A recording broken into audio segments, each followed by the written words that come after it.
to the degradation of other people. Like, hey, power, all this other kind of stuff, productivity, but we don't have expression. Expression is needed as a human being to go do that. So when I hear that, I've heard that because I've heard enough conversations. But like you said, like being able to understand that we went from this paradigm to this paradigm. Same thing with the independent woman thing, right? Yeah. Oh, independent. They were marketing this. Oh, independent.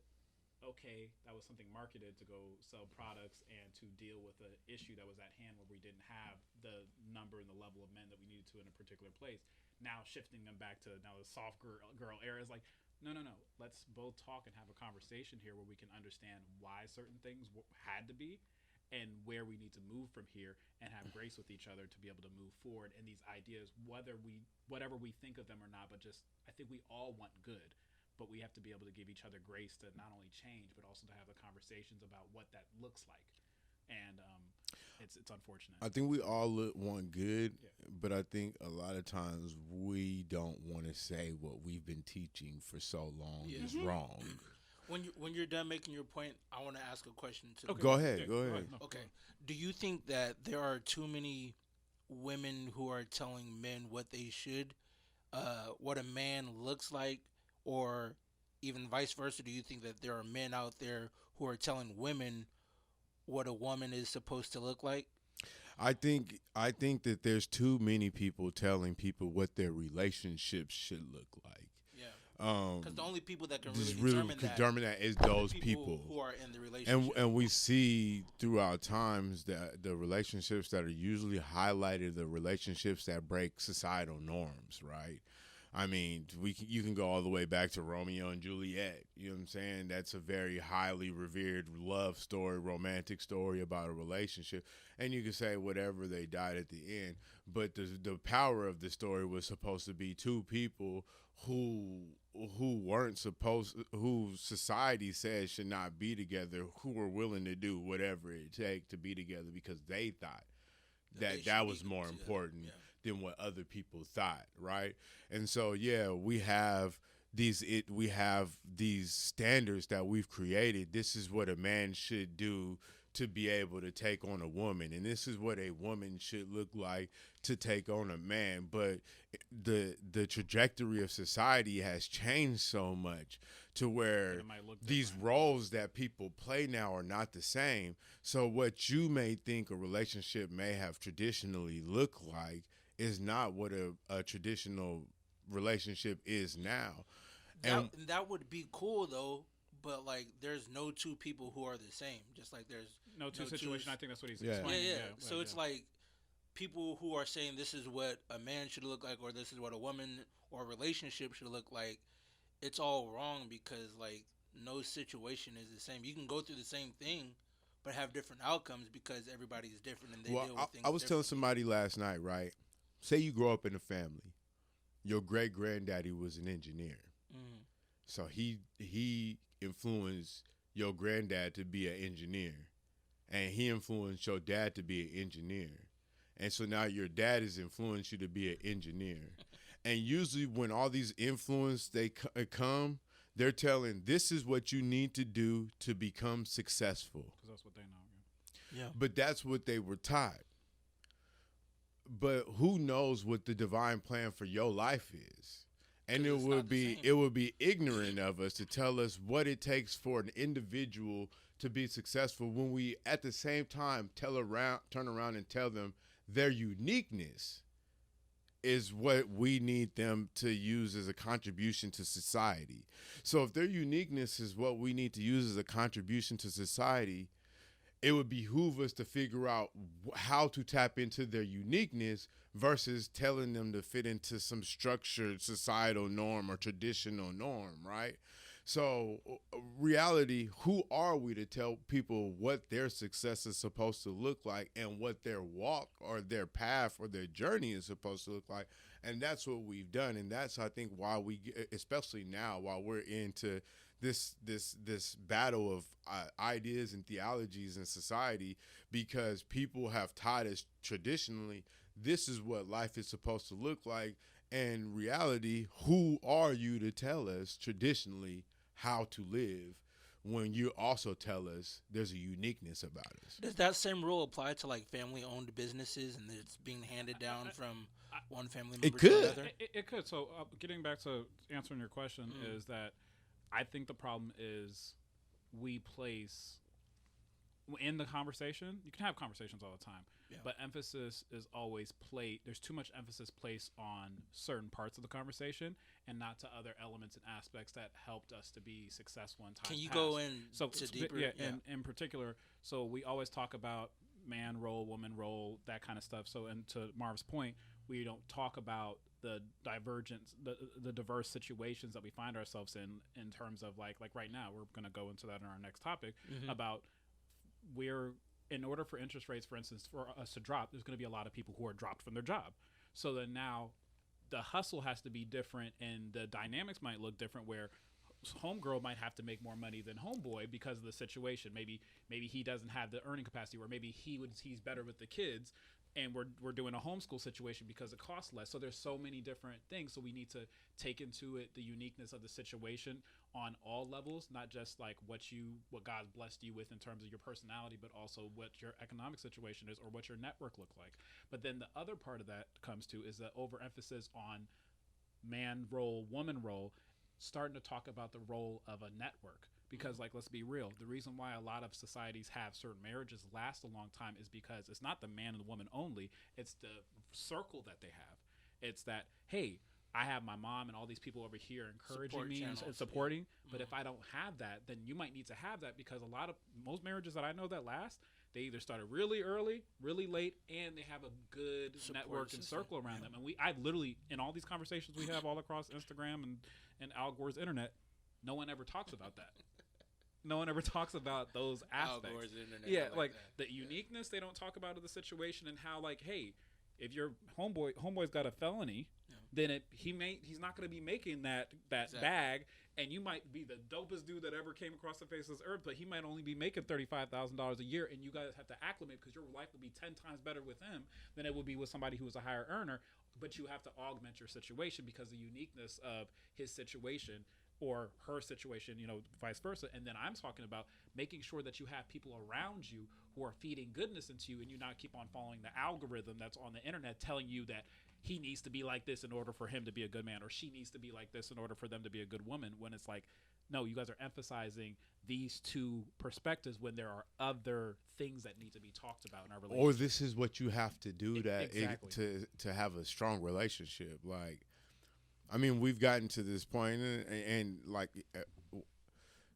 the internet has perverted what a relationship looks like, because we only show the highlights, right? You know what I'm saying? Old girl's not showing when he's, doing unsurly things to him. He's not talking about how his girl has probably slept around his back many a times, but they're showing the vacations. Yeah. They're showing the trips. Which she probably picked out the videos and pictures. They're showing facts. Yeah. They're showing the gifts.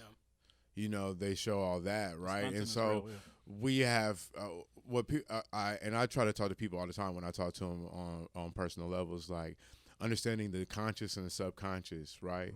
And what you feed into your brain, you subconsciously conditions you to want certain things, right? So if you continue to watch couples take all these extravagant vacations and things like that, you'll start to associate your relationship with that too, and you'll start to value your relationship based on how well that is going, right? You start to see women say, well, you don't really take me anywhere, you don't, and it may not be, and you may take her places, but it's not to Cancun. Yeah, I'm not it's taking not, you to the we're not going to see the Mayan temples. Right. We're not, what I'm saying? Like, we ain't going to Jamaica and sipping Mai Tais, but our circumstances don't call for that. Yeah. And then and because we can't be content with what we have, our relations start to say, well, because you're not inspiring for us to do that on a regular,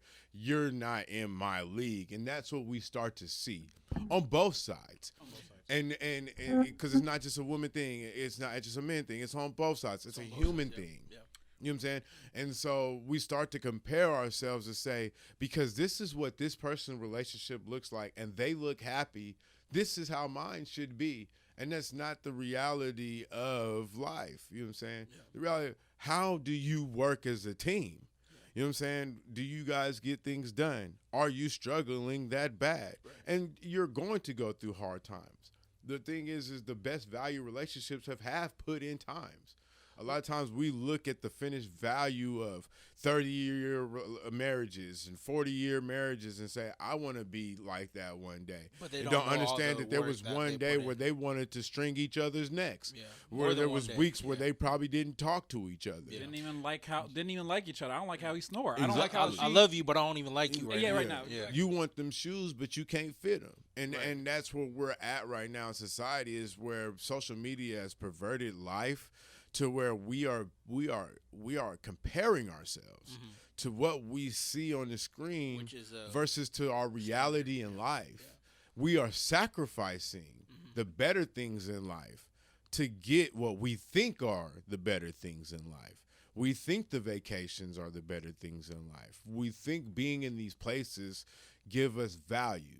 But those aren't the things that give us value. Would you say in layman terms that the days of the quote-unquote 50-50 type relationship are pretty much dead? Because, like, in some relationships, 50-50 doesn't look like 50-50. Sometimes it's 60-40, 70-30, 80-20, or something else. I say in this age, the art of the relationship is dead. Because we have people right now that are telling men that they have no value if they can't 100% provide for a woman. When, if you want to just talk about the black community in general, when most of our men work at labor jobs and they're they're doing okay, but they're not doing strong. And women are getting degrees. You can see it right now. They're in government. They're doing all this. Deltas are taking up. Like, you can see women are striving, especially black women, are striving at an all-time high right now. The circumstances don't call for it, but we don't want to recognize it because we have transitioned into something with an old ideology. Well, I still believe that there's too many men out there who are still living paycheck to paycheck while still trying to impress a woman to, like, And this is why I'm big on statistics, is that it's like, literally, like he's saying, just the statistics alone, even with us getting more education, our women getting more education, if you look at what the actual earnings are, the earnings for both of us ain't that great. No. Black men, I think we're between 44 and 47, depending on what you look at, a year. I don't care where you're at in the country. That ain't nothing. Exactly. I don't care where you're at. That's peanuts. That's not even enough to afford and that we're talking about gross. We're not talking about. We ain't talking about. We're not talking about after FICA get there. Dental ain't got there yet. Because medical ain't got there. Like, a lot of apartments nowadays, they want you to earn double to 3 times, or 3 times more than. And then which after I say this, we can transition. I don't know if you into the next topic where it's like, so they said so there was 2 things. 8 out of 10 people. They said 8 out of 10 families or people would have trouble putting their hands on, like, I'm gonna have to dip into retirement, or I'm gonna have to ask somebody, or I'm gonna have to scratch stuff together in order $1,000. Yeah. $1,000. I'd be struggling not to dip into my 401k. Okay, so this is what I'm saying. So what I'm saying is, like, because times it's just so expensive. You guys know that I worked for a contract for, like, housing young people, and it's like, so you're asking this young person, there's almost no apartments that will let them in, but you're asking them to make 2 to 3 times, and if I wasn't there representing them as a multi-million-dollar nonprofit with this program, they would have never got in. And they probably work at McDonald's. Some of them work at Amazon. This thing, even if they're making $20 an hour, let's say they're making $20 an hour, 40 hours a week. You're still not making that. You're not making. You're not making triple. You might make double. No. Not even 28. You're making double. You're making double, but you might not be making triple, though. Because the average years of rent is probably like 20 G's. Because right now, at making $28 an hour, 15 to 20 G's. But let's say I'm fresh, and that's just rent. Let's say I'm 24 years old. Right. I have maybe an associate's degree. Right. me making between 20 to 24 bucks an hour, let's say that's where we're at right now in the state of Washington. I'm just looking at here. And that's going to put you in a 40. That'll put you in between 48 and 52. Okay, so then now if I'm looking for an apartment that is asking me two times, let's go 2 times. But I have 2 kids, which means that I should be having a 2-bedroom, right? Yes. I have to make. I need reliable transportation. I probably got a car now. Yeah. I probably got insurance. So like if we broke down that whole thing, then you have almost Nathan. That's why you see everybody driving DoorDash or having a second side hustle. Or I watch kids. I make plates. I do that kind of stuff. So I'm saying is like taking all that into effect. That's why that 80% of Americans. We're not saying Black Americans. That's all Americans. Just Americans. Yep. That it takes that. So then going back, in Oakland. I think it's now at 113,000 for a family of 4 is the poverty line. You can still get food stamps. Wow.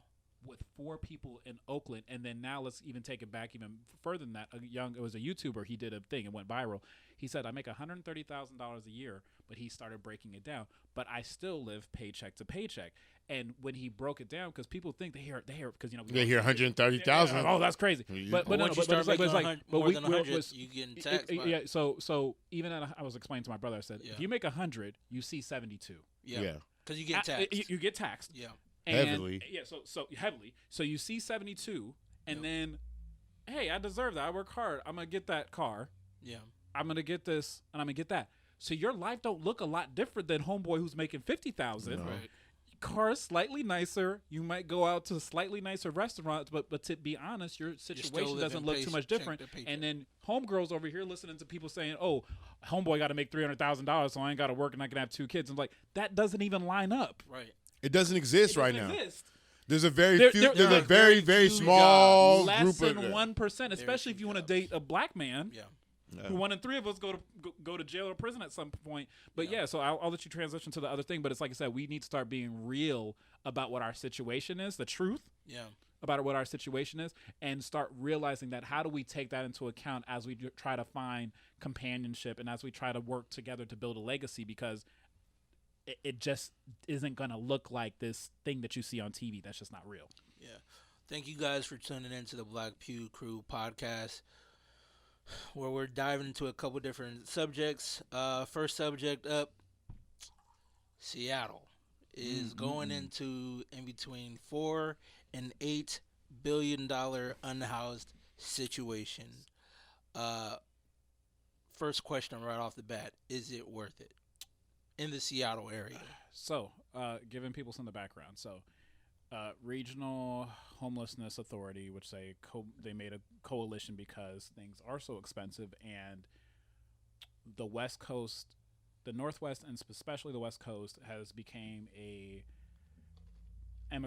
immigration basically ground for people, because when people don't realize, like, when you make more money or when the lifestyle is a little bit better and the weather's more temperate, people tend to go here. At one point, tend to flock, at one point, a lot of the people from the South, they would buy them one-way tickets and transfer their food stamps to move to the West Coast, because they know, like, we don't have the budget, because, we have Silicon Valley, Silicon Forest over here. The economy's pretty strong here.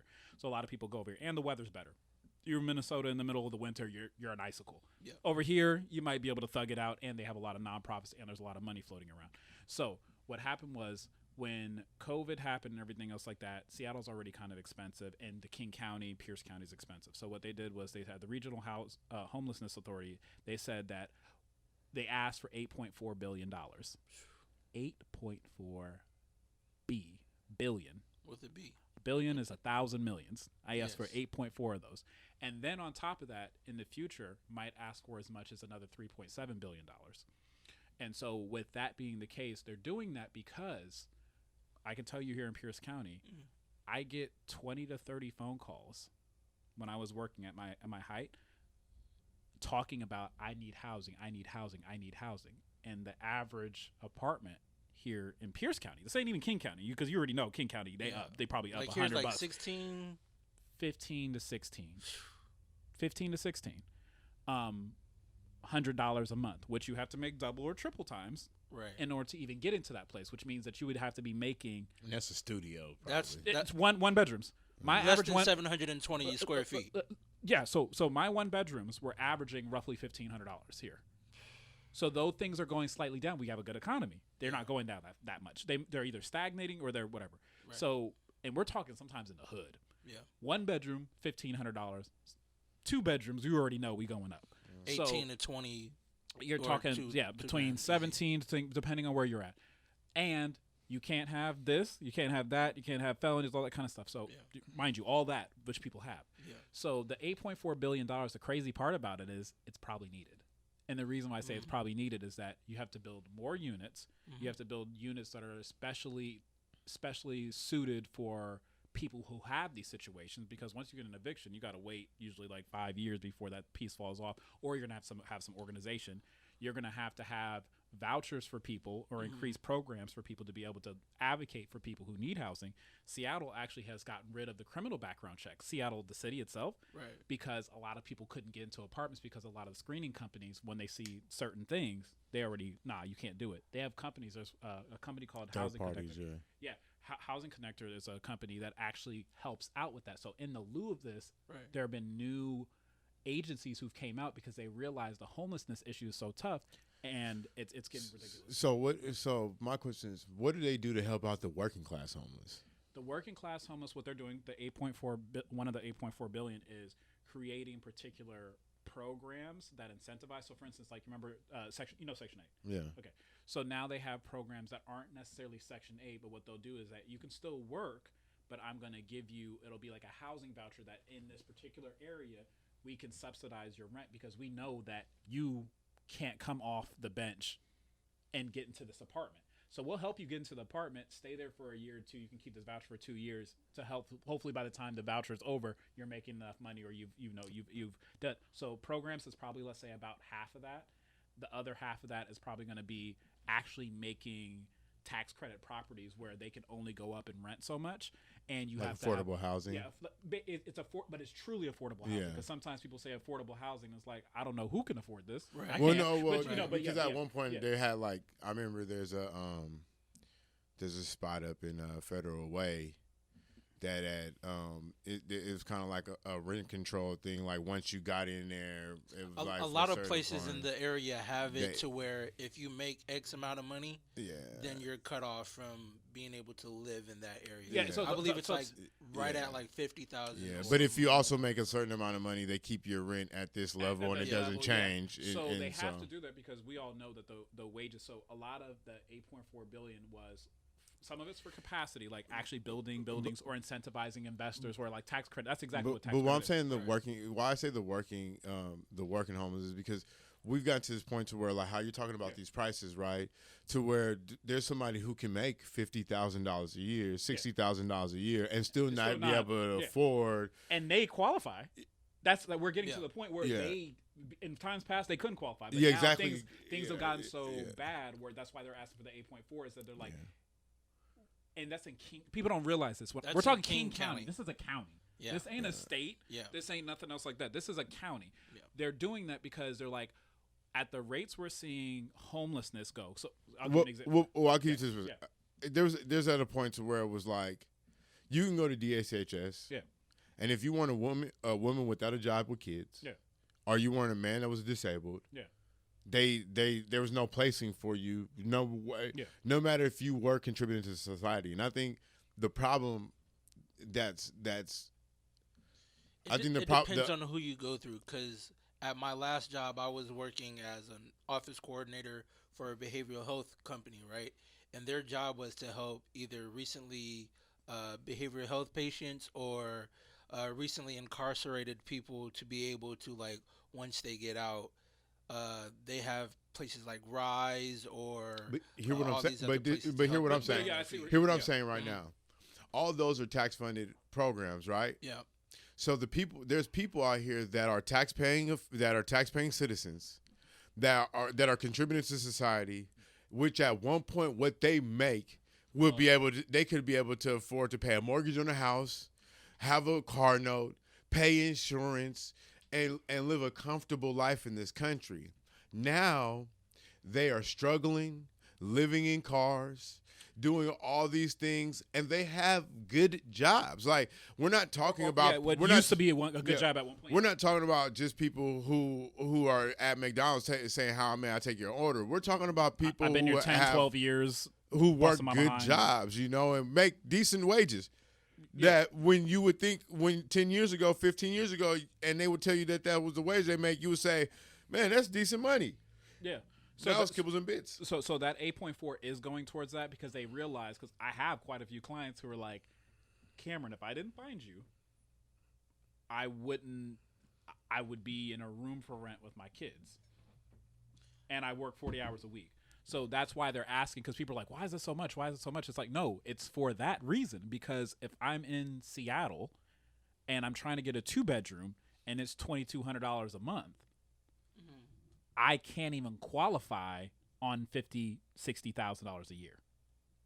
So what they're doing now is they're using part of that money to subsidize those people and also to subsidize programs that will vouch for people, because that's the thing now where it's like, you make enough money to pay the rent, but you may not meet the qualifications. So you might just need almost like a co-signer. We're saying that she good for it. That's what a housing connector is for a lot of people. Is that's one of the things that they do. So no, that's why it's such a huge chunk of money. It's going to multiple different things to incentivize people to help with the housing, because guess what? Your tax dollars, your 10.3 cents that you pay on every dollar for sales tax, is allowing them to continue to be funded. And so they're realizing, like, no, we're going to need a bag for this, because one apartment that I was putting some people into had 30 vacancies. 30 vacancies on a 200 person apartment, like 200 unit apartment. That shows you that they're evicting people. So those people are going to have evictions. Question: How would that? How would you compare that to the senior citizen living situation that they all have in Seattle as well? So the thing with the senior citizen is that I think there's going to be the senior citizen thing is there's always extra resources that are kind of built into like Medicare and built into some of these other programs. Yeah, because we only care about women, children, and old people. Yeah. So literally, because like 70% of all homelessness, which is changing now, but 70% of all homelessness has always been 70+% has been men, because because it is, because it's what it is. Chase out. You have, and let's be real. Yeah, let's be real. Say you have a kid with a woman, and now you guys are no longer together. Well, the government will do whatever they can to subsidize her life. Like I said, if you don't have a handicap, you know what I'm saying, which they will literally say to you at the age of, they're not. You got to figure it out. That we've. If you are also fathering your children. Well, you have to be. Yeah, you'd have to have because. But Yeah. we're talking about majority of, like, what is it, 10% of men are single parents. You know what I'm saying? Like, I don't even know what it is in this state. it's probably less than that. Yeah, and so it's like, I mean, you're more likely the female is going to be awarded the child, right? Yeah. Which means she's awarded the subsidized life, and not only is she that, but when he's working, he's also paying for to help that subsidized life, because when she gets you're automatically garnished. Your checks are garnished. You know what I'm saying? Everything you do, a percentage of everything you make, and so you're already put to work in the red. You know what I'm saying? Yeah. There's no services. Work under the table And it's getting harder to even do that too. Yeah. But even then, when you do that, now say you make that extra money, you have no track record to even get you in a place, right? Because you can't. Exactly. And so you have to play by the rules, but even then, now you're playing in the red, because how do you transport yourself? How do you feed yourself? Mm-hmm. And you're not getting benefits from the state, because they tell you make too much already, and we're also garnishing. And so that's why that people don't realize sometimes when the ask is so high, it's to, I don't like using the word grease palms per se, but it's to incentivize some of the people who are in positions with the nonprofits to create programs, and it's to make programs for like I said. So some of the programs getting refunded. I'm getting refund child support checks. Yeah, talking about I paid too much money. What the hell? Yeah, seriously. No, put that towards the next one. I'm dead ass. No, bro, I'm dead ass serious, bro. Dead ass, bro. They're sending me back checks. Yeah. But what people don't understand is that it's that's going into that direction, is that the ask is so big on the housing side because they know. I think I'm grateful, and I will give a shout outs and kudos to King County and like Seattle because I think they're a lot more sensitive to the different scenarios and situations that happen in people's lives to make that. That's why they're trying to like get so much bread to be able to change and like traverse because they know. Because like to be honest, No, 10 years, you know what it is. It's because they want to. Yeah, I mean it's true, but they also want to be known as being progressive. No, I mean that's true. That's true. They want to known as being progressive. Yeah. And if you're not from here and you drive into King County, the first thing you notice is the problem with homelessness. Yes. That's the first. Everybody who's came here and has drove in from SeaTac, they will tell you the first thing I seen when I got to. Don't come up from Portland. Yeah, it's crazy. It's the tents. Yeah. And so, but with that being the same, that's why I said at the beginning of this conversation was that people know that it's compared to going other places in the country. I've been to 42 states. Yeah, it's dirt other places. It is. So if you come here, I tell people all the time. I said if you want to be broke, if you want to be the working broke. This is probably the best place in the country to be working broke. Not saying it's going to be easy, but it's a whole heck of a lot easier coming from St. Louis and stuff like that. Oh, believe me, even me coming from California. I think California is, I think and I'm the working broke. I was talking to my grandfather about this, and he was telling me, like, nowadays, if you can afford to pay rent, you can afford a house. Point blank, period. Because a lot of places are asking you to have 2 to 3 times more per month. Last year I would agree with you, but not right now. What I would say that is a perverted theology, and this is what I would tell you. What they're saying is if you can afford rent, you can afford to maintain a mortgage on a house. But that doesn't mean that you can afford exactly. Yeah. And so that's because when you're looking at most people's mortgage, their credit's not that good to be able to get into a mortgage until now, pre-COVID. You were looking at mortgages that almost coincided with people pay for rent. So some people were looking at it like, why the fuck am I in an apartment when I could just be paying a mortgage? But going back to the 8.4, the reason they're asking for the 8.4 is because when interest rates shot up to 6-point-something%, that means the same house you would have been able to get $500,000 house, but now you can only get $350. For the same mortgage. So now I can't even get into a spot. So now I need that extra subsidy to be able to get myself to where I need to be. So that's why it's such a large ask. So I want people to understand that. Let's even piggyback off that. That changed the qualifications for apartments, 100%. Right? Because now they know that the ceiling for the applicants are the standard for them is risen. So now the people that used to commit a certain qualification don't meet the qualification no more because I got a better tenant that I can put in. So basically, they're changing the standard as it goes. And they got and I got wait lists. I got a wait list on that, and so that's why I'm saying that the ask is so big because honestly, they're going to be trying to do so much to be able to help so that they don't have a problem like what Portland had during COVID because it's going to start getting bad like that. People don't realize like I think they should increase the amount of like you know how right now they have this deal with developers and stuff when they built the apartment complex, a certain percentage of it they the tax credit stuff. For the tax credit. I think they should increase the percentage of they will. That's what I'm saying.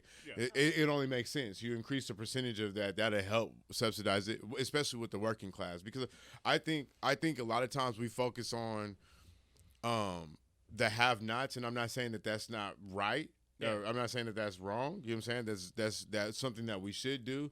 But there's a lot of people that are contributing to making sure that the have-nots are not good, and we are not looking out for them. And we haven't. And like I said, I want to say like that's why I kind of respect. And I was talking to somebody at the Department of Commerce, and I told them I'm like, you need to start working with smaller organizations because they have a better understanding of this. And they don't have a lot of rigmarole.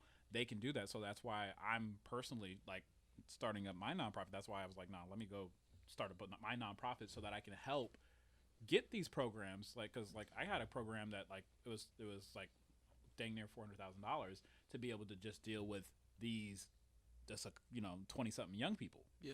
But So, it's easier for yeah. smaller organizations to do be that. nimble and that kind of stuff. But I wanted to say one quick thing because before they're we more go to the next relatable. one. Yep. They're so Well, that, and too, and the they have their grandfathers ear because to of they have COVID. their ear to the ground and they're more nimble. So that their ear to the ground means that I actually know what's going on. He's more relatable. Yeah. When Shorty's up here as a program manager making She's not. She's $120,000, disconnected. She's disconnected with I'm society. disconnected. I got 2 houses. I got a couple rentals. I got a vacation Probably property. got I a got two nanny. Teslas. I got Yeah. a yeah. But So you even don't know. still, though, Cam, My too, kids that- are in private daycare and whatnot. Potentially, but I'm saying you're not always privy to what's going on in the streets. But when you're a smaller organization, sometimes you can do that. So that 8.4 is also going to some of that stuff. So like I said, it's only 8.4 up front.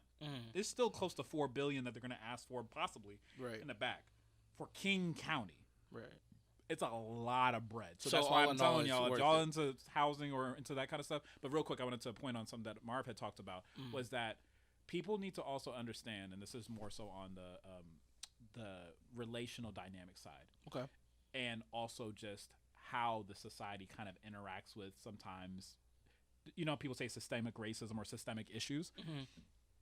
When you pay child support as a man, the state gets subsidized from the federal government back for some of that money because they know it's not going to be hand in hand. Like that money just doesn't go straight to your baby's mom. Correct. It goes It's a process, here. yeah. There's a process. The reason why there's a process is because they get subsidized federal dollars on that money. And sometimes, everything will even out, but it doesn't always happen that way because the mom's going to need certain services. Essentially, That that's money goes. too. That money goes to the feds first Yeah, and go- comes back. That's why. So it's almost like on some like I give you this money, I'm gonna match you that money and give you a couple extra dollars on Exactly. some Medicaid type stuff. That's and on why some when other you file programs. taxes, Yeah. they take the federal money. They Yeah. take that money. The federal agency takes that money Yeah. because Exactly. that's where the money's going. It's almost kind of yeah. like if it's almost kind of like you're being my collector, and so now because you're collecting Yeah. for me, I'm gonna make sure you're good, Yeah. and then you make sure everybody else is good with what I give you. And it's not always a one-to-one thing because sometimes people think it's like oh yeah, child support. It's like no, you do that, but the state almost is incentivized. So sometimes when you see some of these blue states and they're kind of really hard on, like in the state of Washington, for instance, you have to have a child support order. They can make it zero by certain deductions, but you have to have a child support order because Washington don't play. I'm going to get my money matched. And then on top of that, a lot of these girls, some of the names ain't even on the birth certificate of the kid. So and they might not take I've the gotten to the point to where I've been at zero, and they've recreated a balance for me just to be able to because say they about their money. I have something, and it don't be nothing. There'll it be just nothing. Be like, it be but nothing because what let's say Marv at the time didn't see is that like yeah that's cool, but I'm about my money. I'm the state. I'm going to make sure that I get what I need because we need to get I this got money programs from the, that I want to federal create. government. Exactly, because I'm getting kickbacks, and then there might be other programs that I can qualify for because people don't realize that the states actually they actually apply for grants like nonprofits. It's all a which is business. why they don't. Yeah. Which all is it why is. they don't That's hit why you there's up. all the requirements you guys are talking Which is about. why they don't Those hit you up have- immediately. those What they grants do is have they let it and build. restrictions. So they let it build up to a certain point before they hit you. Yeah. And usually, like in this state, a lot of times, by the time you get hit as a dude, if it's fast, it's probably the bills are you're already in debt. you're Probably already like astronomical. 4 or 5 probably like four well, payments probably like behind. $1,500 to $3,000. Yeah. So and if you don't have like we're saying, most people don't have $1,500 to $3,000 in their pocket just to put on. We said 1,000. It was hard to get your hand so on. now you're on a payment plan because they're gonna garnish you, right? And so it just becomes this retraction of funds, but you're not also paying back what you owe. You're also paying current, right? And so it just becomes this Never hole ending that they want you to build Which out is of. And why unless you're savvy, you can get yourself and out so of this it. is why I'm so big on like even with my nonprofit, education is going to be part of this because it's like the only reason that this happens is because we don't participate in policy, Right. or even some of these things happening, and so that's why I'm really big on this because imagine playing a game. You might we as athletic as crap. You're gonna be my campaign manager. Yeah, when I no, run. real talk. Listen, I'm gonna have you out here speaking on some You're PR right. stuff. We're You know, gonna be think my tank. campaign Yeah, listen, manager, we can make it so, happen. But yeah, so no, I was saying Marv, like that's don't why say we have that. to, yeah. See, yeah, listen, Marv, we you gotta can't- we gotta you help can't your say boy that. out. We gotta help your boy Deion out. Actually, You can't say that, Marv. You can't say that. You can't. Real quick, I'm about to put on my wizard hat, right? Okay, yeah, we ready. So, You got a wizard hat? yeah, no. We should have Okay. sponsors. I got a Harry. Okay, Harry I got, Potter. I got a Harry Potter wand Okay, though, listen, I'm replica ready. at home. I'm ready. So you have a choice of either being able to hear people's thoughts, but it's heard in their native language, or they can hear your thoughts, but it's heard as screams to them. Which one do you choose? In their native language all day.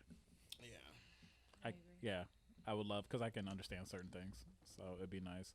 I don't really care because I be knowing what people think anyways. I just don't be caring. It'd be fun. It'd be cool to hear it in like French because French sounds beautiful. So French does sound beautiful, especially when you're cussing people out. Yeah, exactly. Like some like I just like want to know if I walk fromage. up and slap you in your face if it's justified.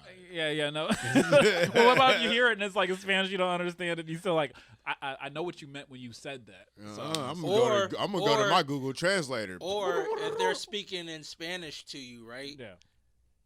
It'll come out in English when you hear their thoughts. Oh, even better. That's better. That's even better. You talking about you talking about that I have a built-in translator? Yeah, someone talking about it seems like Besame Culo and then like something like I'm with that. I'm with that. Yeah. Okay. So That's better than Mel Gibson. What women want? You know what I'm saying? Yeah, exactly. That's better, you know So what I'm saying? we're ready. So Jussie Smollett is appealing his sentence. Juicy Smoulier? Yeah, I call him Smollett. I didn't even see that. That was somewhere. I didn't even see that. It was one of the topics, but Oh, okay. He is appealing his sentence. If you were in his shoes, would you try to appeal your sentence? I mean, I don't give a damn if he murdered 13. If I murdered 13 people, I'm gonna try to appeal my sentence. You're gonna try. I'm just saying, do I think that he should get out? Hell no. You know what I'm saying? Like, I mean, he set the whole thing up. Chase out. How much time did he get? I don't even know, to be honest. I mean, Chase. The thing is that it's one thing if you set the whole thing up, but once it went to trial, if you would have just been like, hey, Chase out, I made it all up. It was, you know what I'm saying? Just When you got on the stand, but you pretty much perjured yourself. You said all this other BS. You said this is what happened that didn't happen. You stood by the lie the whole time. You have not once said yet that you lied. You got charged 150 days for it. The appeals don't necessarily mean that you are holding yourself accountable. It's just, I want to get out. So, yeah, of course. Unless they award his appeal and say, well, then I need you to say you were guilty in this manner. But he didn't get much time anyway. That's what I was asking. 150 days. I don't even know why he's appealing. 150 half days. a year. 150 days? Half a year. 150 days. Oh, But still, though, I'm still saying. I mean, I get the I think he should get more time. Yeah, I get the American judicial system, but I don't think that's basically perjury. I think he should get more time. He made a mockery of the court system. Yeah. Lil' Kim got more than that for not snitching. Yeah, I mean, I'm just saying he made a mockery of the court system, and but I mean, I have a more important question. Does he get another TV show? True lies. Not that I'm watching. I was gonna say, let's be honest. After if he does appeal, or even when he gets out, Not a reality show, an actual TV show. People are gonna try to capitalize on his. Kind of like Jennifer Hudson show. No. I don't think that there'd Just be a lot a of show. No, I'm saying a Just show where anything. he's an actual dramatized show, not like a reality show. Do you think he gets a show? There's No, but gonna he be tries people that wanna to capitalize off executive of it. produce one though. I mean, Like on the Black Network? Yeah. I mean, it just depends. Like, what are we talking about? Is he going to still be trying to act? Like, what is? Yeah, that's what I'm saying. Like I was saying, like a dramatized show. I wonder, like, 'cause, there's a lot of networks producing stuff, so he could get on like some. I'm pretty sure though he'll find something because somebody's gonna want. I mean, somebody if you just think about knows, it, that can be written as a whole series right there. The reason why they say the reason why I say good PR, why I say all PR is good PR, is because once your name is out there, people are just going to want to see out of curiosity, regardless on if they like it or not. Right? He's gonna That's Netflix why or something. Yeah. Somebody's going to somebody's I going was to just want to wondering if he would capitalize. get drama, like a Kind of like dramatized what show. Kendra was saying. Regardless, Like, if he goes for it, I'm pretty sure somebody's gonna say, "Man, if we get Jussie Smollett, our ratings are gonna go through the roof." Because that's true. Because all you have to do is say, "Oh, on the next episode of Jussie Smollett," and people are just going to tune in out of curiosity. They could be totally against. On top of that, he can maximize by like writing a book. Like Kendra was saying, he can write a book, become a New York Times bestseller, And Yeah. then next thing you know, he wants to get back into TV, and then number one former ho. I mean, OJ whatever, has redeemed yeah. himself in society. OJ was And even what talking did he about call it? What's the book And called? dude only If got I would've did it. 150 days, No, like, did you hear that Terrible. OJ was asked about the murder case of Murdaugh or whatever, about murdering his family, and then they asked OJ, and OJ did this segment about whether that he was actually watching it and We live in a commented on cra- that. No, we live in a crazy world. Yeah, I think Yeah. I That think is I saw that, wild. Yeah. So no, you're right. He probably will get another series. I was yeah, just he'll wondering, get like, something. he'll get something. Yeah, I know they're gonna give him like a limited series on some documentary type stuff, Yeah. but I was just wondering, like, on a drama side of the game. You're right. Probably someone will probably still put him in something. Speaking of drama, yes, right? already, yeah. You guys, we were talking about it earlier, but what are your thoughts on the Deion Sanders primetime comments about what he's looking for I ain't got a when problem it with comes to recruiting? I ain't got a problem with it. I just, like, I do have a problem with people being sensitive of something they know nothing about. Facts. Can So- you delineate it a little bit first for the viewers? Well, I mean, like, all he was saying was, So all he was saying so was, Prime all asked he was about saying what is, if I'm recruiting. looking for, and when I'm looking for different positions, I'm looking for a different aspect of the person. You know what I'm saying? So, That is like he's saying, if I'm looking at an offensive lineman, I want him to come from a 2-family home. I want him to have a strong father. I want him to have a 3.3 GPA. These are all his qualifications for looking for that. Now, to people, Oh boy, they feel like he He went said far he said when he 3 said, Wait, no, but he tell said the other but one. for my defensive line, I want him to be from a single mama house, and I want him Yeah. to be on free lunch or reduced lunch, or you know what I'm saying. And- I want him, but see the Yes, thing, but see yes. what He people don't said that, understand yeah. is people don't understand is there's two aspects to the game of football. There's protecting the ball, and there's and going there's after taking the the ball Yeah. away. Yep.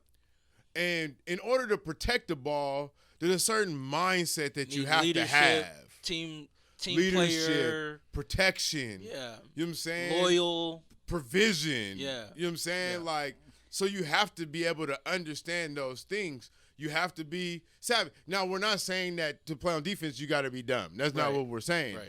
But you got to be you have You to gotta have have a different you type gotta of have that hungry. different grit. You have to have this type of Yeah. hunger that if I don't get that ball, Nobody else will. we don't Yeah. succeed, Yeah. right? That is such a good perspective. No, It but is. he said It's it a sounds great nice. per- Right, it's a but great it perspective. No, it sounds nice, but when Deion Sanders said But it, how it he's sounded saying it- wild. But they don't. But if you don't understand Deion, you're not going. And that's what I'm saying. If you don't understand, That's why you I said don't. he You needs to be shouldn't on a even PR have team. It's like, feelings. You shouldn't even Right. know how to have feelings about it. You don't know. Yeah. You know what I'm saying? And so that's the thing. What my problem is that we've created this world to where people can't be honest. People are Like, too soft nowadays. I can't They're tell you too my. I offended can't by tell you my anything. truth because you might get offended. Yeah. So what kind of world is that? Yeah. But you're telling me that everybody's uniqueness is important. Well, if that's important, my unique truth is important too. Yeah. And my unique Absolutely. truth says this is what recruitment looks like. Deion's truth, this is what recruitment looks like to me. Nick Saban may not tell it to you like this, but Oh, this but is what he's Nick looking Saban for it. was. No, This he's is what 100% Nick looking for Saban it. think. Yeah, he's looking for that. He yeah. thinks the same thing. Because, like, to play on defense, honestly, you got to be willing to go out there and basically break anybody who moves in front of you who has the Deion ball. played defense. Yes. Yep. Yes. And he did exactly what he's looking for. But I want all the He viewers. came from a family with Look. his mom did everything, and he made sure that his mom got taken care of when he got. But I want everybody to look at the clip yeah. and then listen to Marv because Marv puts it beautifully. Right. No, But I'm just not saying. you only look at that- the clip, not the only clip that, sounded but some wild. of- He's like, listen here. I want a child soldier on defense. Right. That's what he said. Not only He that, basically but said but that, like, some he of the wasn't- I want him to have an NFL AK in his hand at He's 4 like, years yo, old, smoking he's- 12 cigarettes. Exactly. That's all I'm like, I no. want him to be under Idris Elba and Coming Beast of out No of Nation. there. That's what I want. But it's real like. Yeah. But those people that Marv is talking about is going to understand. No, Yeah. that's true. That's what I said. It's not. They don't because guess what? No, those people that Guess- are hungry for the sport, like you're saying, are going to understand Deion's base. No, that's what I'm saying. I said it makes. 'Cause you Perfect. me I tell watch you- football, so you me I tell get you it. so- It makes you me perfect tell you sense. something even Yeah. funny. I can even take it deeper to you like that. The Blind Side, Michael Orr. Yeah. Facts. Yeah. Facts. But hold on. He was an offensive lineman, right? Yep. Yep. He was in a private situation, right? But what eventually happened?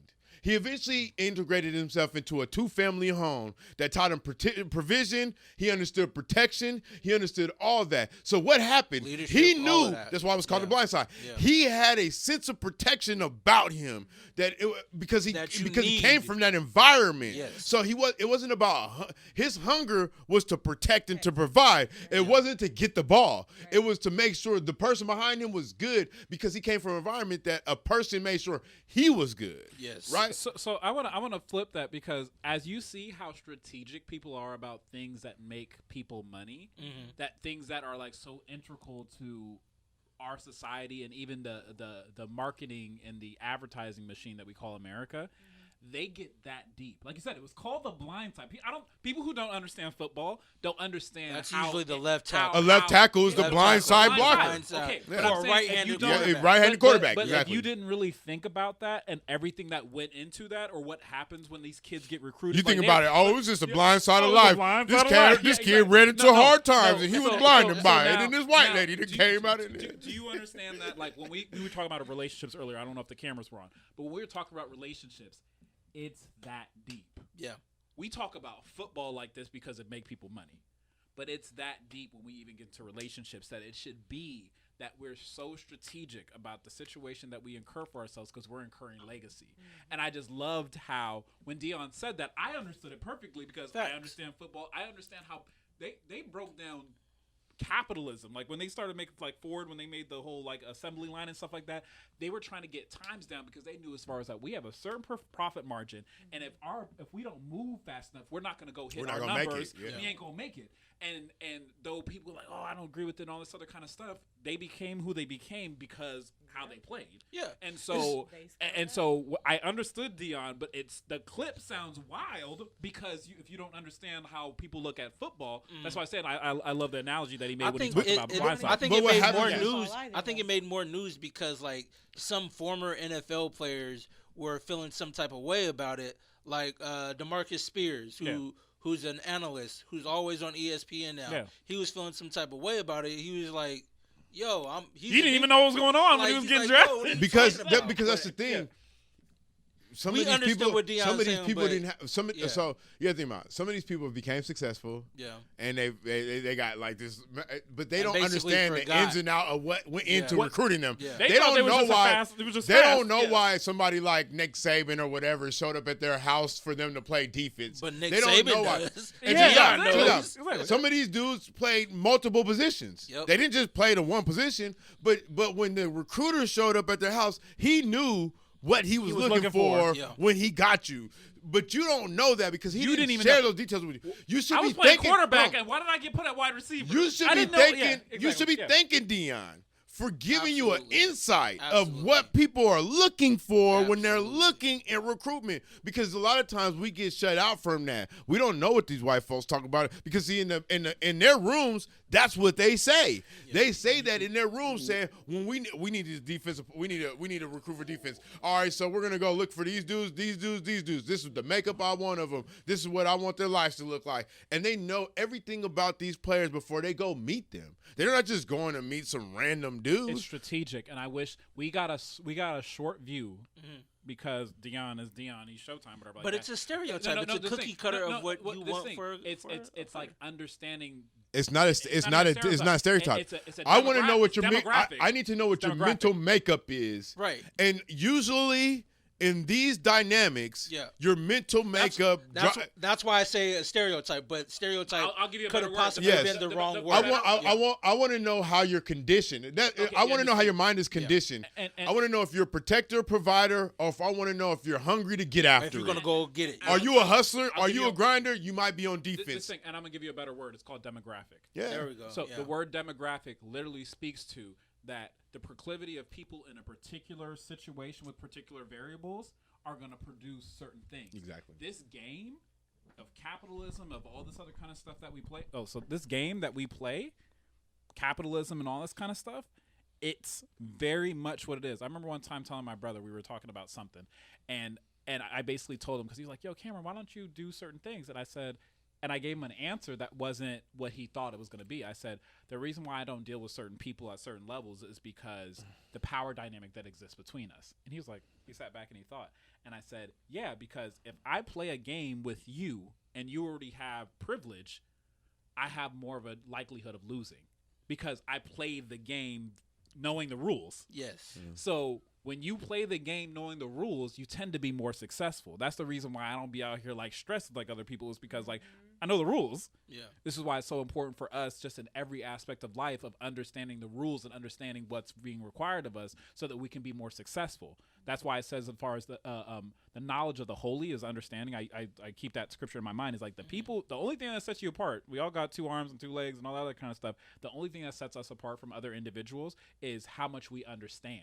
Right. And so we really got to be better about that in all aspects of life. Speaking of But, scripture, the one of the scriptures I would say going on to that is like, in all thy getting, get an understanding. Yes, and that's what I'm saying. You have to be knowledgeable and understand the intricacies of things in order to be successful in this life. But I also do believe, even with that, there also takes people in history that are able to break it down in layman's terms for the masses, so that it's easier for. So Even it's if like they now, suffer, if you even if they now suffer if at you the don't end of the now yeah. if you don't understand now, Yeah. it's because It's you because of don't you. want to. And I think Deion right saying now, that, you're right. 100%. Deion saying this in his Deion way allowed us to have the conversation because though I understood, But it's if so Deion, This though. thing, but if Deion didn't say it like I'm looking for a 3-point some grade point average. I'm looking for this. but he this, said and no, that. he did say No, all he- that. he- No, said what I'm that saying, but I'm saying for, like, him not quarterbacks saying and that, wide but I'm saying- receivers but and stuff, Until 2023, we didn't hear that.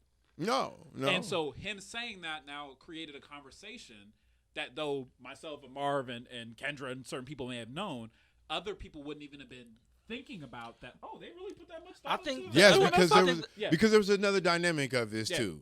We don't talk about the gifts and the money and all that. So you go into a because we had other games, we had other movies that told us. You want a player. You go into his house. You tell his mama, You hey, get his mom a we job. come Take care of here. You get his dad a job. We'll give you move you guys $50,000, here. $100,000, We'll have a house. whatever We got the case boosters to take All care of all that. American. Yeah. All that type of stuff, right? And Until so Cam there came was along. a part of the story you had to admit in recruiting because there was a lot more that would get out. Now with NIL deals and you can It's a little bit openly different, yeah, recruit yeah. with money and stuff like that and But back in give the day, these it contracts. and he stuff got like that. game. You remember? Yeah, Back you in the day, couldn't really do that, and so it's like now I guess there's a more insight into what's going on, and people are just not ready to hear these things. We're not. I mean, we talk about it with history. You know what I'm saying? There's a certain part of history that America does not want it to be heard because It should have happened a long time ago because the NCAA has been making a lot of money off these kids forever. But I do think it's too for now. I think there had to be a progression with it, but Yes. at one point it was like, hey, check this out. You're coming here and you're getting a free education. You know what I'm saying? We're not gonna act like athletes were going there and being homeless because they were housed. We're not gonna act like they didn't go there and be filled because they do have meal vouchers. Believe me, I was a sibling of 2 student athletes that went to college. I was a sibling of 2 student athletes who went to college.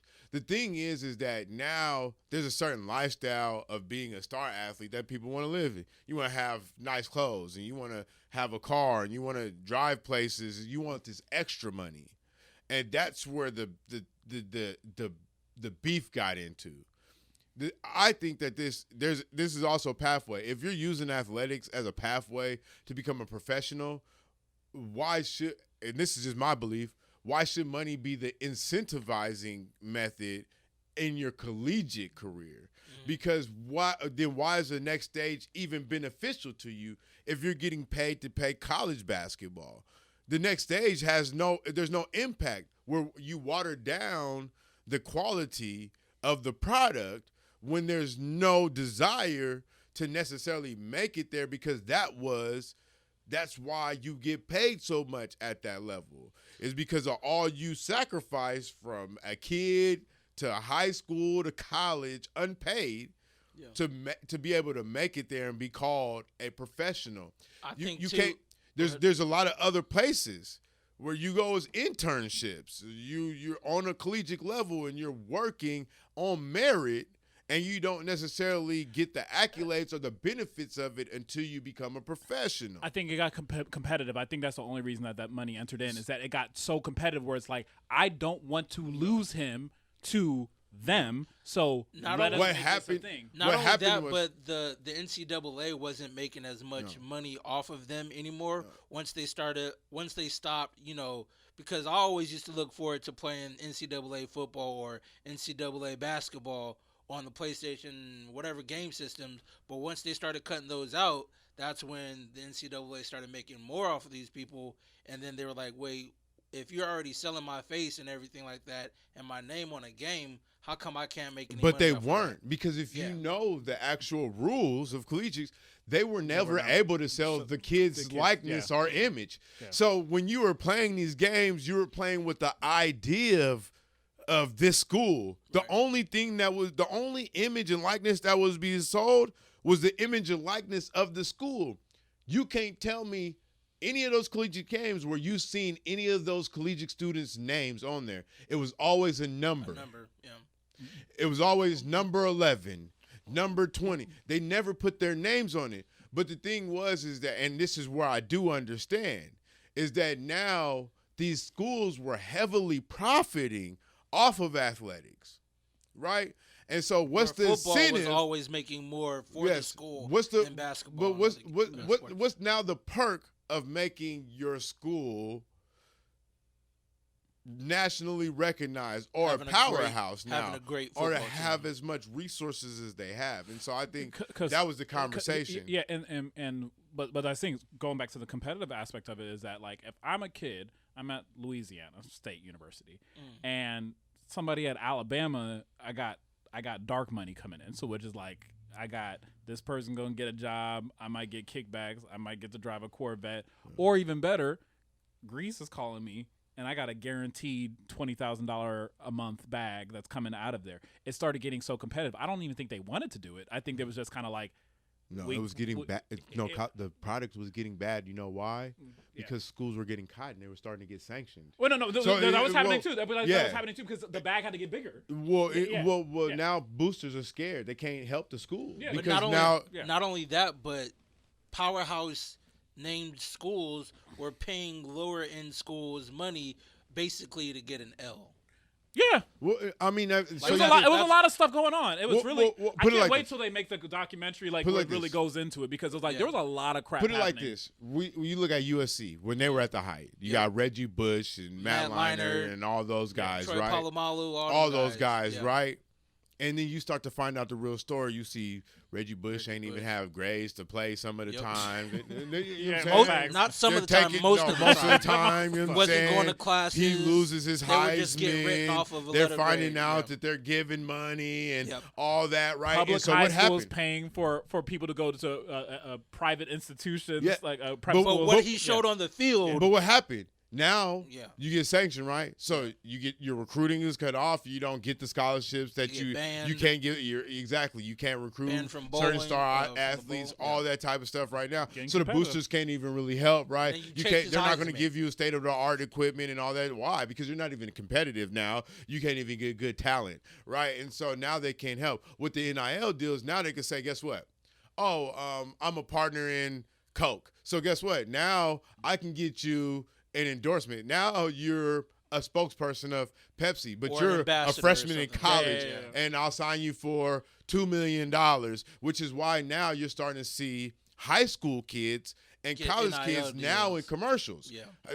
Student athletes. Which is so wild to me. Student athletes. Is wild to me. Yes, you start to see them in commercials. Coming from where we were coming from, where we're like, it's wild to see. Next is going to be video games. Yeah. But it's going to be kind of wild, because what's going to happen is they're going to take the faces, the names, the known recruits, and they're going to put them on the games. Yeah. And they're going to be able to sell their image, and people are going to want to play NCAA again with these recruits and all that. I think the first successful, prior to the NIL deal, business person was LeBron James. Because, like, right out of high school, before he even signed with the Cleveland Cavaliers, he had almost $100 million contract Yes, Nike. but that didn't help. You me tell you why? But he didn't You have to already- go through college. So yes, like, but he has the to- thing is one thing. When you disqualify yourself from going to college Yeah. is when you get an agent, Yeah. Yeah. right? And so what was also happening, what a lot of people don't do, what a lot of people aren't talking about, which could be a big story one day, if people have talked about it in the past. What high school kids were having, they already had agents. They already had agents. But what they Kids were had doing were agents, is the agents were funny as like founders of a foundations friend of the family. or founders of Yeah, foundations, yeah, right? yeah, And they were yeah. they were using that to funnel the money to the players, Yeah. right? Yeah, giving them grants and stipends and Exactly. all kind of stuff. Yo, it's listen, Yeah. it's cold It's out a here. whole It's a business. cold game. They talk about OJ Mayo was a big story when he was coming out of Yep, college, yep. right? Cam Newton too. Yeah, but what OJ Mayo did was when he was in high school, he had an agent. His agent was running the foundation they were funneling the money to. What they were doing was they were paying schools. They were saying, "Hey, we want OJ Mayo to come here to get recognition because he's going to the NBA. We'll pay you to recruit him so he can play here." That was part of what you see at USC sanctions too. Because they didn't just get in football, they got in basketball. They paid USC for OJ Mayo to go there. You know what I'm saying? And then he funneled himself into the NBA. He had a lot of problems with it after that because I'm pretty sure it was hard. That was a hard path to have to deal with. You didn't make it there on your own merits. You pretty much paid your way to the NBA, right? And so that's what they were starting to see, that this was causing more problems, especially with athletes, right? We were penalizing athletes for trying to make their way and to cut the corners. Well, if we could do it over the board, we could make recruiting better. Yep. You know what I'm saying? We can get it's getting too murky here. Let's just put it Yes. above board. Not That's only- really Not what only that, but We they can were make it more basically getting a competitive full now, ride, but- while other regular students were having to pay $70,000 a semester to go to the same school. But we can make it more competitive now. Yeah. Which is why you see Deion go back to a school like Colorado. Yeah. Right? Because the Colorado at one point couldn't compete with Alabama and all that. But now with NIL deals, right? Deion can go there. We seen him do it at Jackson State. Yeah. Under Armour came in. You've seen NFL coaches come in To be on the staff, To be yeah. on the staff. Yeah. You've Be on the seen staff, you've yeah. seen endorsements start to ride in, and people were making money. And then the team stealing all these high end like recruits. Yeah. that would have That would've never never chose Jackson State had Never. more jerseys than the Oregon Ducks. Like Yeah. they Which is were nuts. Yeah. like for real. Nuts, yeah. I mean, it became a spectacle. What do you think is going to happen at Colorado? And Prime's there. They're Endorsements in a bigger, are going to they're come in in. a bigger division, a bigger conference. They got already, bigger- had a bigger He bag. got They bigger Nike, boosters. they He got got bigger Nike boosters. Yep. I'm You know what I'm saying? I'm closer to where all the manufacturers are. They're in There's a lot they're of in things going on. they're in a they're in the Pac-12, I believe, or Yeah. something like that. Yeah. Colorado, Yeah. or something, And something what like that. the advantage of this is also going to be is that That's a big You'll- high you'll- school already. that kids are not only going to have a pathway to the NFL, but now these black and brown It's a kids are going to straight have shot. they're going to have the pathway into these corporations. Yes. Because now think about it. If I'm a black kid from the inner city and I go to this NIL, they want me to go here bad, right? Say something happens and I don't go to the NFL, I get hurt. But yet with this NIL deal, you give me a contract to work for this certain company, right? I'm in. Not Now, only that, but it's more like the, because I'm going to school, I'm getting a degree. I'm also now learning how to move in these corporate spaces. I already got the bag. I have mad connections Yep. because I know other student athletes Yep. who are coming under me. Yep. I know other students who are above me, so I can get people But it's agent not deals. just, There's it's a not lot just, of leverage. It's not just student athletes anymore. Right now, it's more so like the kinesiology students who are working for Coach Oh, yeah, it's building Prime team- it's team and all building, these yeah. other. and I don't mean like players. Yeah. You know these.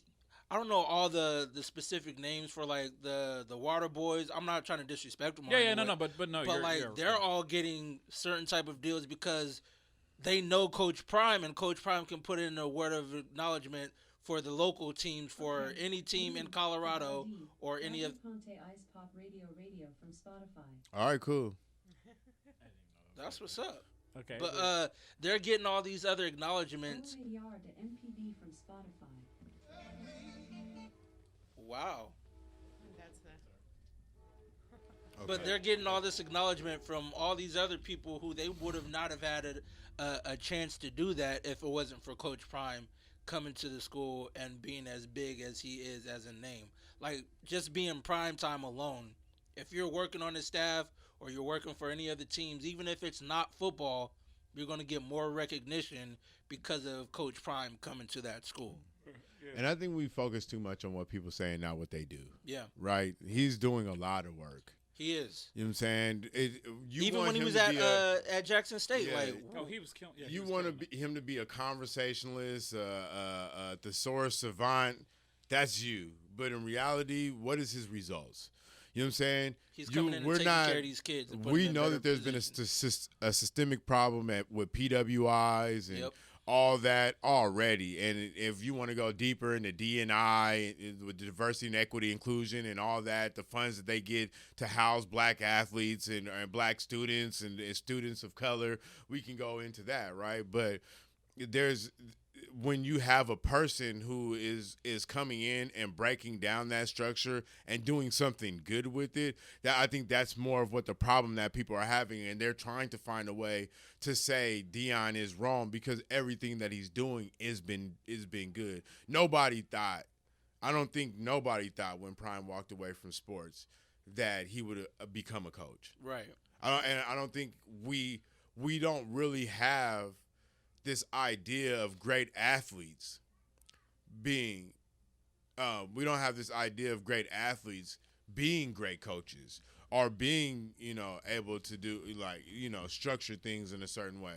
And so I think people are just having a problem with the success that he's having, and we're going to start to nitpick him a lot more because he's put himself in the public eye as being responsible of these young men, and he's always said he's put these kids' well-being before his. So of course, him saying something like this makes people think that he doesn't. The thing I love about Coach Prime is, like, after he was done with football, his playing career, he focused more on family, and then that even showed even more when he decided to go to his son's school, his high school, and not even be the head coach of the high school, but he was like an offensive coordinator or whatever, defensive coordinator, something like that. And then he basically helped follow his son to college, and his son ended up following him to the college. And now that Coach Prime is in Colorado now, Shador and his other sons are following him. Well, Shador died. No, Shador's... the other one. What's his name? Shador's at Colorado now. That's the younger one. But, yeah. The quarterback. You talking about the cornerback? Yeah, he's done. He was like his senior year or something like that. I think he was. I'll have to look it up, but I thought he was doing his fifth year senior at Colorado. I don't think he wanted to go to Colorado either. Listen, what I would love to see though, real quick, because I don't know if we have another topic after this, but I was like, what I would love to see is, I know 30 for 30 won't do it. Yeah. But I would love to see Netflix do a limited series like how they do like on drug cartels and stuff like that on this. Because the only reason that I'm even into it is because it's very interesting how everything can become an industry, even down to when we talk about kids coming out of sport, like, because I remember you watched He Got Game and you saw some of the stuff there, but like it go deep, I think it's really interesting to see that. I didn't know about Coach Prime's son until I found the Snapchat story on Snapchat about Shador at high school, and then it showed him going from high school basically to behind the scenes of when he was going to try to decide what school he wanted to go to. And then he was talking to his dad about going to his alma mater, and he was like, well, son, I want you to choose wherever you want to go. Don't matter where I'm going to go. Wherever you choose to go, we're going to make sure you get there.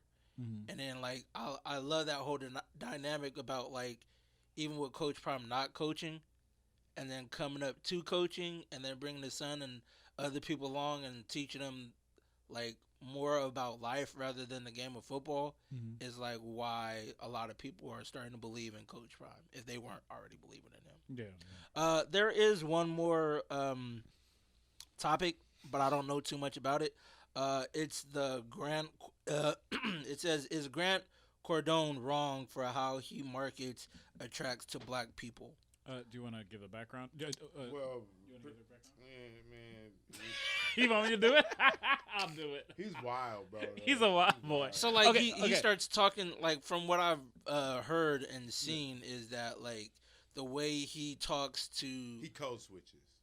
yeah So He it's talks to different groups different ways, but what he Yeah. says is he talks to talks to black people like in the street terms. street terms versus the same person with the same type of education who is white or any other. And this is why I want people to understand. All right, and I want to say first, Oh no, go. I do not want all white people to think that we hate them. Right. There are good white people out there. There are very white people that will Go to lay bat on for their us. sword for the cause. Yeah. That we know that, But there's this white fear that has been tied throughout society, and it's also tied with the lack of that black people have a lack of intellect. And this goes beyond. I mean, if you want to study slavery beyond what they've taught you, do that. Because I want black people to understand that if you think that the only time you came to America was on a Mayflower or some shit like that, was intellectually disrespectful. Yeah. Because that means to say that you had no civilization, that didn't have the intellect to know what world travel was, to go beyond your parameters, to understand anything beyond your parameters. I'm not going to say you understood everything beyond your parameters, but to say that the only way that they can get anywhere was by the slave trade is just Ridiculous. Disrespectful. Yeah. To say that they weren't intellectual or could even think. That at one point we were saying that black men couldn't be quarterback. I was talking to somebody today, and they were saying, he was talking about a friend we went to high school with, and he made a post on Facebook talking about why do we have to emphasize two black quarterbacks playing in the Super Bowl. Because it's never happened before. No, it's not because it's never happened before. It's for the simple fact is at one point in the NFL, they told you as a black man you didn't have the mental capacity to play a quarterback. And then you had a Doug Williams, and then you had a Patrick Mahomes. And now you're at the point to where there was two black men that were playing against each other, not a white boy, not a black dude and a white boy, but two black men. But not even 50 years ago, they were telling you did not have the mental capacity to do so. Or to lead a team. That's why it's a big deal, because look at us now. Yeah. That's why it's a big deal. And so when you say something to where where I have to market to people and I have to dumb down my conversation for them to understand, like none of them are intellectually able to understand and break down what I'm saying, that they would never be able to understand if I wasn't talking to somebody who was 55 and white, but me talking to somebody who's 30 and black or whatever is a different type of conversation, and I have to say yo homie whatever versus saying excuse me sir, would you like to hear what I have to say today? It's disrespectful. Just like thinking that out of the 32 teams in the NFL and the 30 teams in the NBA, and basically no owners in the NFL are of minority race. But why? How? Look, all right. As if to say there's no black billionaires in the world. But that doesn't matter. Right. What's the power dynamics, right? Right. Who were able to own these teams when this stuff was established, Right. who was still fighting for some sense of freedom or civility in this country when there was ownership, you know what I'm saying, and who had the lack of resources to even be there. Right. And now if you look at it today, most of the situations and the ownerships are still in hand from back then. If not, they've been put into financial groups to control. The good old boy system. Exactly. There's a certain system. Yeah. They weren't so. It's just like certain neighborhoods. There's certain places. We talked about it, I think, last week, where some place in Texas where the legislation is written to where you can't even have black people who live in your neighborhood. Now it's not enforced, but it's a legislation to where if the they mentality wanted is still to, the they can mentality. say Yeah. you can't live here because there's a law that we can enforce to tell you that you can't live here. And so I think that is a part of what we have to get it is that one, we can't continue to let people Dictate. get away with intellectually disrespecting us. You know what I'm saying? We've became far enough to be able to stand on our own 2 feet on those conversations. And it's not even an opposing perspective, but it's just something to another perspective to kind of even look at it at, is that his numbers, because, you know, he has a sales team and all that kind of stuff, his numbers show that in some capacity. You're talking about Cordone, right? Grant Cardone. His numbers represent that in some capacity, his theory about doing things works. Okay, can I say one thing to you? But no, before we do that, we'll get that. But that should tell you, because this happens so often where somebody will literally say 2 or 3 things or do certain things, play a saxophone and do that kind of stuff, and will act like they're down. That is a part of it. So though I do agree with Marv in terms of like, no, it's disrespectful, at the same time, if my disrespect works and you keep on participating and purchasing my products, then you're the joke. Yeah. So we definitely need to make sure. In a sense, right? In a sense. But if you so I'll put it to you this way. So at one point in America, you could be referred to by a certain word that pretty much diminished who you were as a person, right? Mm-hmm. Yet somebody could legally call you that word and still hand you resources, and you would be happy about that. Yeah. What's different now?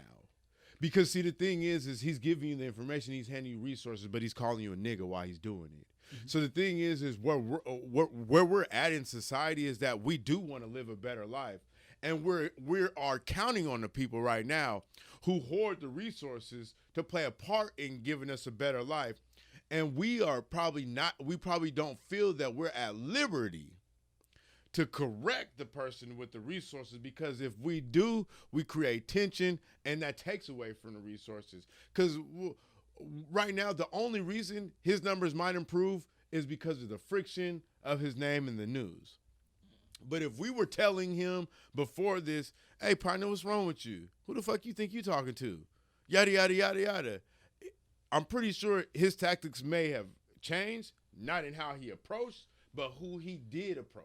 Because he's not going to approach somebody who's going to create conflict or friction with him when he's saying, I'm trying to give you resources. Because one thing about a person who has the resources, they don't care about how you treat them, how they treat you if you need their resources. Is that kind of like the Tate dynamic? I don't know what you're referring to. The bald gentleman, light-skinned bald gentleman. Andrew Tate, who is talking reckless about like women, and is that kind of the same dynamic? No. So going back to the resources that you need is that in Grant Cardone's case, what he has, you don't. It's not this isn't a public utility. It isn't one of those things where as far as like I need that. What happens is that he's giving me the American dream, which is life, liberty, and pursuit of property, aka happiness, right? Right. So I don't need that from you. And to be honest, anybody who sits down and listens to real estate type stuff is that you don't need him to necessarily be down, but he goes on these platforms with other smaller African-American business entrepreneur types things, and he'll talk like this. But then when he goes and says this, guess what? People are still supporting when there are a number of people giving that same type of information. So it's not like I need your stuff. It's just that kind of back like when civil rights. You've created the fallacy that I do. So that's what I'm saying. It's just like this. There wasn't a requirement in this country to pay for land. Yeah. There wasn't. No. Land at one point in this country had no monetary value. They talk about how the natives sold Manhattan for $24 and some trinkets. You know why they probably did that?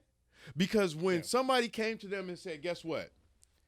we'll buy this land from you for $24, and we'll give you this and this. You want me to tell you what their mindset probably was? Nigga, this ain't got nothing there. Oh, buy this? What, you want to buy the moon and the stars too? Yeah, Huh? yeah, you run that. Really? Yeah. No, I got Okay. These niggas Well, really give want me to my- purchase this? Give me Yeah, my yeah. $24. Run me that cash. We'll buy this, and they probably walked away.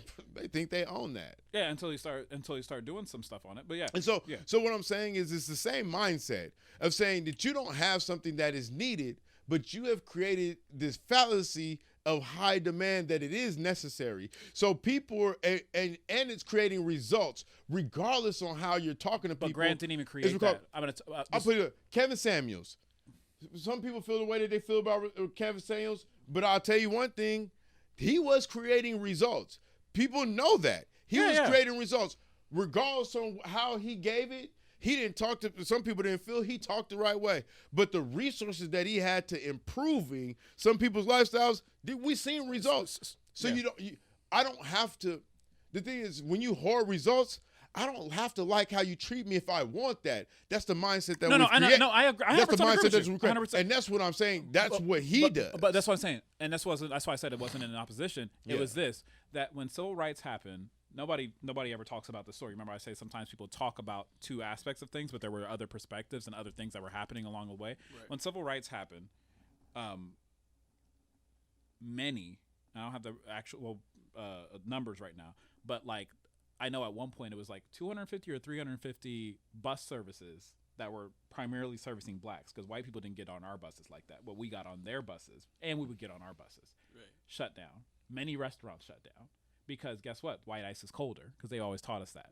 So even though the same product would have been available here from a black person and here from a white person, guess what? Your natural inclination is the white ice is colder. The white food is better. Being in that environment is better. That's why Martin Luther King, at the end of his stuff, when he started fighting for economic inclusion, because social inclusion was one thing he kept on fighting for. Cool, we gave you that, we give you whatever like that. But when it comes to economic inclusion, that's when he got shot, right? He said, I integrated my people into a burning house. I think I'm afraid that I did that. Was that when we start talking about the money, because we were just talking about that when it came to the financials, is that Grant Cardone didn't create in and of itself. This American public created a situation where they made us hate ourselves and love their wealth. That it's like, I feel like I have to get this. And Grant Cardone, of course, he makes a good product and all that kind of, in terms of like, he really helps people and believe in the different things that he does. But my thing is that he can say that and people will still want what he has, because we always believe what they have. If I have the same exact knowledge and he has the same exact knowledge, and we're both relatively successful, we drive nice cars, all this other kind of stuff, you'll still want it from him more than you want it from me. Of course, because the type of resources that they had look different than the resources that I had. So it's not even, but I'm saying it's because even just him being who he is. My bus ride, it might break down a lot more. Their bus even ride if it doesn't. Let's go to restaurants then. Let's go to restaurants. I'm just saying, their bus ride may be smooth and they got AC. So when they say it's cool for me to ride in that bus, I may not take the bus with no AC that break down. I may ride in the bus with AC because I deserve to live better. And so keeping the parallels, let's go to a restaurant where food is food. Yeah. So if I have a restaurant here, I season the crap out of that, all that other kind of stuff, and they have a restaurant, my food might actually be better. Or let's say our food is both on par. Why am I going to this other place? It might Because just be it might be novelty. It might be purely novelty that is just new. No. It has nothing to do with the extra stuff on there. And that's what I'm saying is that we look like a joke a lot of times, because when Indian people go places, they'll eat at their own spot because I'm trying to support that particular place. And that's what I'm saying is that sometimes that'll be an issue. Yes, it's because of the environment. It's because of the environment we were taught to love, right? So I agree. I agree with you. That's what I agree with you. When an Indian person comes here, they come here from an environment that they've lived their whole life, that they've been told that that's a normal environment that they live, and they've been taught to love. We were taught the environment that we were living was out of punishment. I agree. No, I 100% agree with you. 100% agree with you. And so, of course, because they have hoarded the resources, when they made it available to you, you're going to say, I don't want these resources because I was given these resources out of punishment. Yeah, out of necessity, out of punishment.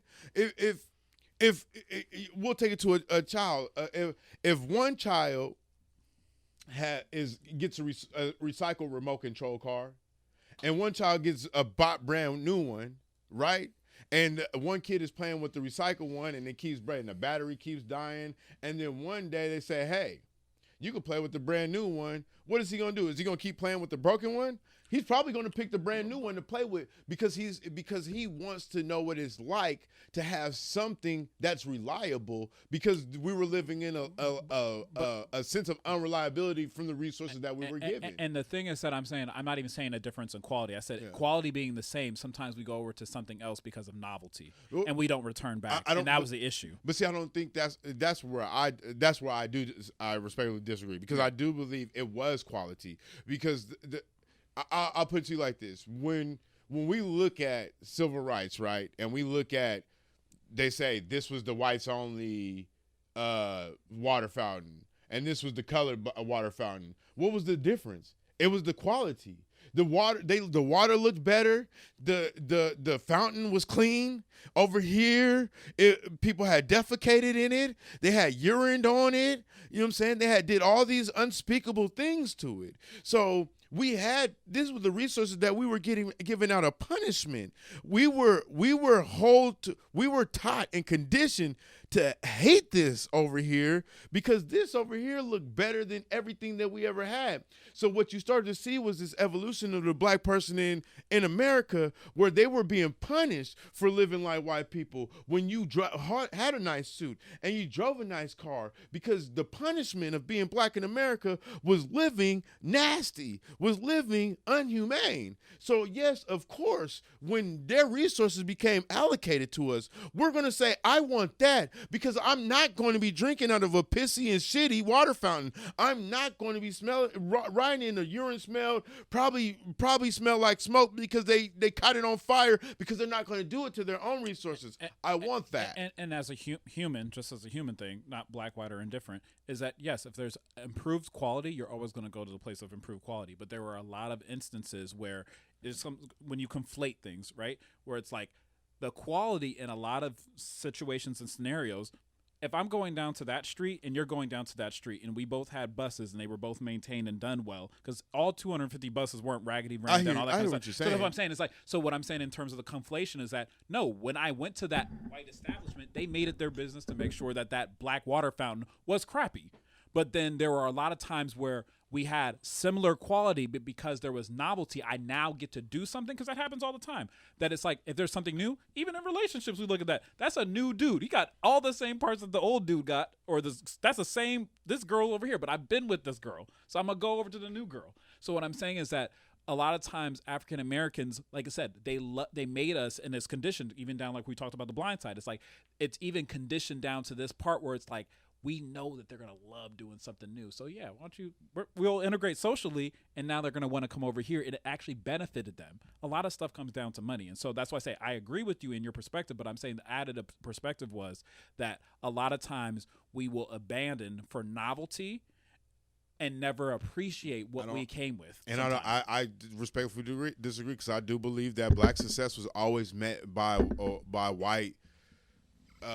white resistance. So I don't think there was very many examples of places where you can go as a black person and drink good water, or see a good water fountain, or see one that made you think, oh, it's cool to be black, because there were more examples of this is what it's like to live. If you're talking about facilities, I respect you, but I'm saying, as far as if we're talking about food, we make jokes all the time about white food not being what nigga. What no, it's not. That's not. But what I'm saying is the ideology. It's not. And I agree with you. That's what I'm saying. I agree with the ideology, but it's not just about. We don't ever think about that. I'm using the facilities as something to compare it to, but it's the ideology. It was everything. The clothes that we wore, the cars that we drove, the shoes that we wore. If you look at it, everything that we do today is based off of white established corporations. We barely buy black, because we were always taught, in order to fit into society, we have to look like that. Check this out. A white man can walk, good mentality. Yeah, a white man can walk down the street in some flip flops, some dirty shorts, and a hoodie, and could be a tech genius and could go to work looking like that. You go to work looking like that, security's gonna stop you at the door because they don't think you're homeless. That's just the way it is, right? Go ahead and clock out for me. Yes, and so we have been conditioned to say the only way we can be in society is if we buy white. You know what I'm saying? Because we were ostracized when we bought black.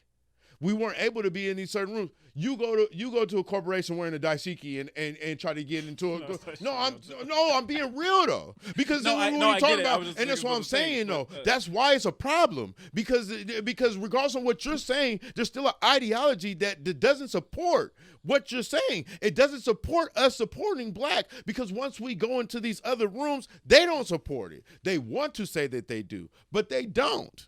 Marv, last thought. Go ahead. Oh, it's my last thought. I think.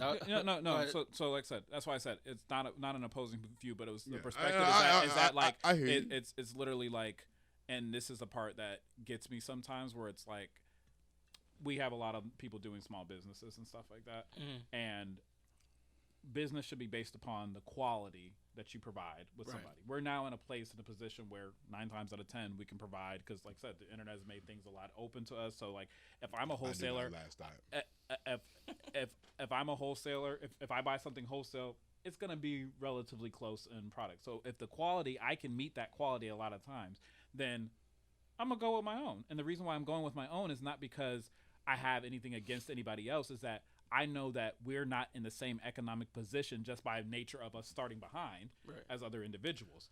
So because we have the psychological mentality that is better in every scenario, I don't even care if the quality is less. Right. It's better. Right. That's the thing that sometimes that people look at us as a joke. They set up their stuff in our hood because we're a joke. Even if the quality is the same over here, you'll still say this. I remember my brother said this. He's like, "Yo, Cam, I be going over here with this insurance, and then they go over here, and we're getting the same treatment at the same spot, but they think that their insurance is better. We're at the same spot, getting the same product From the same people. Yeah, but your insurance is better Yeah, because your mind thinks that if I go with Nike. I remember going to Jordan camp. Homeboy got crossed out of his shoes. His soles ripped on his Nike shoes. Yeah. But Nike's considered a quality product compared to other certain products because it's been planted in your mind that is a more quality product, even though it's not necessarily. So that was just it, is that we need to think past sometimes what we've been fed, which is marketing. Right. Kendra, your last thoughts? I don't have any thoughts. I agree with both of them. Yeah. Okay. Marv, back to you. Go ahead. I do agree with Cam. This is your last thought, Marv. Yeah, I do. I do agree with Cam on the marketing strategies and the quality. I do want to say though is that, and I'll take the backlash for it. I do. There's a lot of black companies that's made it hard to buy black. Oh, 100%. And so that's another thing. That's another. Because you talk about quality. You know what I'm saying? 100%. You talk about all this, like I've had my experience. I try to spend money with black-owned companies. That's a whole other topic, where you think I should support you just because. Logistics. Just because you're black. Yeah, logistics be bad, or customer service be bad. Yeah, I should support you just because you skin folk, not king folk. Yeah. I get the product and it's not fully. Just because you should just go. Black because they're black. But now if they give the quality's trash, if they give bad quality, if they give bad customer service, the thing is what we do want is we want people to buy black, and we have not educated black. We're like, and this is why I say this. I was talking to somebody today, and they were like, "Well, what do you think why is it so hard for a black person in America?" I say, take it like this. If you look back 5 years and the beginning of your civilization is being the lowest form of human being that you can be in this country, how do you believe that you can be worth more than maybe those few people that have came in between that time, which have only made a decimal in the progression of how society works right now? That's why I put it to him this way. So say you have the start of America, you have you have white dominance and you have black inferiority, right? And then after you've created this empire, you start to invite other people to this empire. We all have been kids and have had company come over our house and know what it was like for our parents to treat our company better what we look like than us. Yeah. We're like, so we eat at McDonald's yeah. now? You know what I'm saying? Oh, we having ice cream tonight? Hey, We ordering pizza? you got I can't never eat off money? them dishes. Yeah, right. You got McDonald's money? Right, you know what I'm saying? Yeah. So they can come over, we can stay up late, you know what I'm saying? Like, Yeah. you see all these things, right? And that's what it's like to be black in America. You've seen other groups get reparations in some sense and form, some type of acknowledgement of ill will done towards them. But the hardest thing to recognize is that the person that you wronged the person underneath your roof, right? When a child comes to a parent and say, "Why you always Yelling at me. No. Why every time such and such come over here, we always get to eat out, or you like things change, and why everything?" But what we don't understand is, as black people, it's strategic on America. It's the keeping up with the Joneses. It's not just that. So if everybody else that comes here can talk of a good experience of America, that nullifies your bad experience in America. If you go to Yelp right now and you see 20 reviews, if you see 19 5-star reviews and 1 1-star review, I guarantee you still go to that restaurant, because you're not going to value that restaurant based off of that one person who's had a negative experience, because 19 other people had amazing experiences, right? So I don't even look at reviews. So you, but It's that's it's strategic though. it's strategic though. So you know, so now you know, hey, well, that just could have just been that person. Or how they seen it, they could have been hard to deal with because everybody else had a good experience. So when you look at, and this is why it's hard to do black issues, because everybody else is looking at America like, it ain't that bad. Asian people over here, it ain't that bad. I'm eating. Any people are, it ain't that bad. Yeah. I came from, this, it was bad where I came from, and look at me now. And so that is the dynamic of what is like being black in America and having to deal with these systemic strategic moves of not advancing. And so when we talk about like Grant Cordone or like these housing projects, or just trying to fix like systematic problems, you know what I'm saying? There also has to be people from these systematic change. There has to be first education, and there has to be people from these walks of lives in the rooms, because it's you cannot make a decision on a group of people without the understanding of that group of people or the experience of that group of people. 100%. All right, with Kendra, you have anything for the good of the group? No. Cam? No. Marv? Beautiful ending. With that, we appreciate y'all. Happy birthday, son. Hey, happy birthday. Happy birthday. With that, we appreciate y'all tuning in to the Black Pew Crew podcast, and we'll see y'all next time.